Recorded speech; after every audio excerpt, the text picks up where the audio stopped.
Sebab kamu tahu bahwa ujian terhadap imanmu itu menghasilkan ketekunan.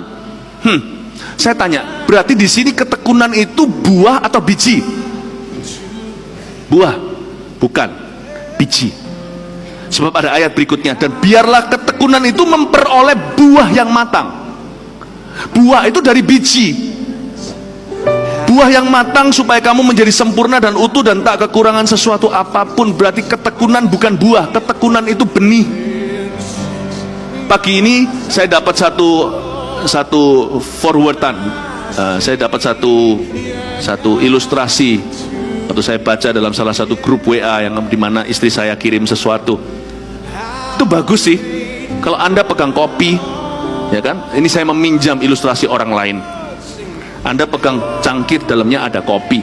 Kalau Anda ditubruk oleh seseorang yang berlari, dia nggak sengaja ini menabrak Anda, lalu tumpah, yang tumpah teh atau sirup? Yang tumpah ya kopi. Yang tumpah adalah kopi. Apa yang ada padamu kalau ditabrak dengan persoalan? Yang tumpah ya yang apa Anda pegang, apa yang Anda miliki. Nah, ketika itu tumpah kopi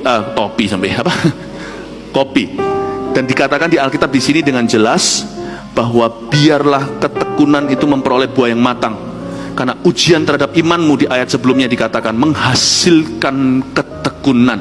Apapun yang terjadi dalam hidup ini, pastikan yang tumpah ruah dari kita adalah kasih, sukacita, damai sejahtera, kesabaran, kebaikan, kesabaran, kemurahan, kebaikan, kesetiaan, kelemah lembutan, penguasaan diri. Ayo kita hafal 9 buah roh sama-sama. Simple kok. Menghafal 9 ini banyak orang kesusahan, termasuk pengkhotbah, karena mirip-mirip, ya kan?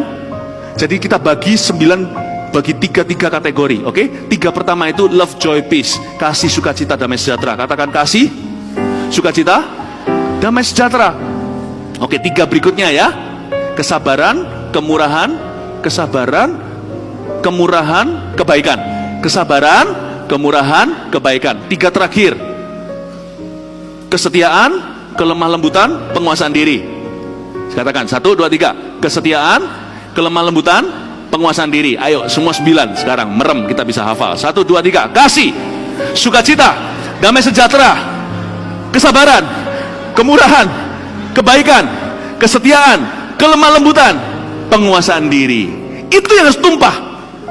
Apapun juga yang menabrak Anda, 9 ini harus tumpah. Dan 9 ini namanya di Galatia adalah buah.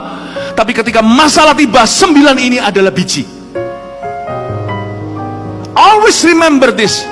When cancer hits you, atau kanker menabrakmu, atau persoalan finansial menerjang kehidupan dompetmu, atau persoalan rumah tangga sedang melanda, apapun lah ya, pastikan di cangkirmu itu adalah benih kerajaan Allah.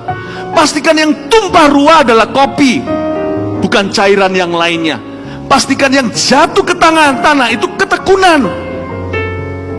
Ternyata saya tidak pernah, waktu saya baca ayat ini baru tadi ini, waktu saya lagi sembahyang di sini, tiba-tiba Tuhan bukakan. Makanya saya harus bagikan. Ini fresh, not only from the oven. Ini betul-betul belum saya oven. Khotbah yang sepertama ini sekarang ini belum saya oven, ini belum saya mama biak, belum saya cerna, belum lewat 1 jam untuk saya renungkan. Saya harus keluarkan karena saya rasa Anda semua pasti akan berguna buat kita semua. Jadi maafkan saya sementara saya khotbah yang pertama ini saya sambil merenung ya. Kadang-kadang keluarnya agak sedikit masih ada loadingnya, bufferingnya. Apapun yang menabrak Anda, pastikan 9 buah roh ini yang jatuh ke tanah sebagai benih. Bukan cairan lain, tapi kopi. Saya tidak pernah membayangkan. Dulu sebelum 1 jam yang lalu saya merenungkan firman ini, saya kira ketekunan adalah buah. Ternyata waktu saya tadi di sini diberitahu oleh Roh Kudus bahwa ketekunan adalah benih. Ujian ini akan menghasilkan ketekunan. Ujian hidupmu itu akan memberimu biji untuk ditabur bagi masa depanmu dan masa depan orang lain. Benih itu adalah ketekunan. Tuhan mau kita tekun waktu kita sedang dirudung persoalan. Tuhan mau kita tetap menabur. Yang menabur dengan mencucurkan air mata, berarti orang itu bukan dalam keadaan happy yayaya. Kalau kita menabur dengan mencucurkan air mata, berarti kita menabur dalam masalah.